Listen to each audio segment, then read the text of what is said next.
Hello friends, welcome to fuel and fly. और जहां हम बात करते हैं ज़िंदगी, रिश्तों और सेल्फ ग्रोथ की। और मैं हूं सीमा। आज का टॉपिक है रिश्तों में अगर आर्ग्यूमेंट्स हो रहे हैं तो उन आर्ग्यूमेंट्स को करने का सही तरीका क्या होता है, कैसे करें। और हाँ, कहा जाता है कि लड़ाई भी एक आर्ट होता है और सही तरीके से किया जाए तो रिश्ता टूटता नहीं है बल्कि और मजबूत होता है।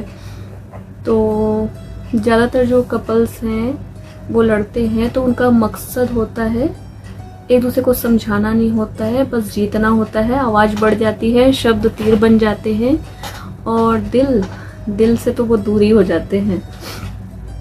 तो आपको क्या चाहिए, जीतना या रिश्ता बचाना?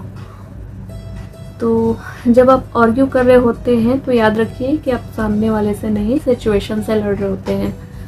तो तुम हमेशा लेट होते हो, तुम्हें फ़र्क नहीं पड़ता, तुम लेट होते हो तो मुझे अकेलापन महसूस होता है। और इस टाइप के जो स्टेटमेंट्स होते हैं, ये सारी चीज़ें आप एक आर्ग्यूमेंट को स्टार्ट करने में करते हैं। तो आर्ग्यूमेंट का सही समय भी उतना ही ज़रूरी है। किसी भी थके हुए या किसी गुस्से में या नींद वाले इंसान से लड़ाई मत कीजिए। और क्या हम बाद में कामली बात कर सकते हैं? मुझे कुछ बात करनी है, जब तुम फ्री हो तो बताना। और इस तरीके से हम बातें शुरू कर सकते हैं। और अपने स्पेस को प्रोटेक्ट करना है, दूसरे के स्पेस को रेस्पेक्ट करना है। आर्ग्यूमेंट बोलने का ही नहीं, सुनने का भी प्रोसेस है। कभी कभी सच्चा सुनने वाला बहुत बड़ी लड़ाई रोक सकती है। और एक रूल हमेशा याद रखिए, लड़ाई में किसी की भी हो और किसी को इंसल्ट करना या फिर नीचा दिखाना अलाउड नहीं होता है।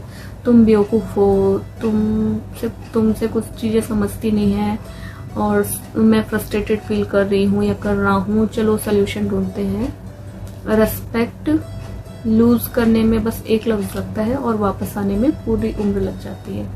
तो अगर फाइट एक्सक्लेरेट हो रही है तो कुछ देर की चुप्पी फाइट बचा सकती है। तो ये कह सकते हैं आप कि मैं थोड़ा स्पेस लेना चाहती हूँ, पर इस बारे में बात हम बाद में ज़रूर करेंगे। इस तरह की बात आप कर सकते हैं। तो किसी को भी बिना क्लोजर के हैंग नहीं करके रखना है और रिश्ते को निभाना है।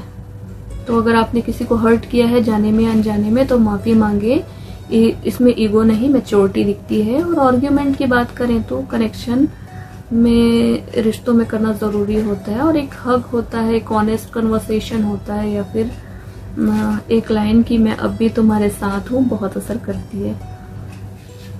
तो दोस्तों याद रखिए कि रिश्तों में लड़ाई होना आम बात है। और हर बार लड़ाई जीतने के लिए अगर रिश्ता हार जाए तो हम सब कुछ खो देते हैं। तो आज का मंत्र ये है कि बोलिए पर तोलिए, लड़िए पर समझदारी, और रिश्ता बचाएं, ईगो नहीं।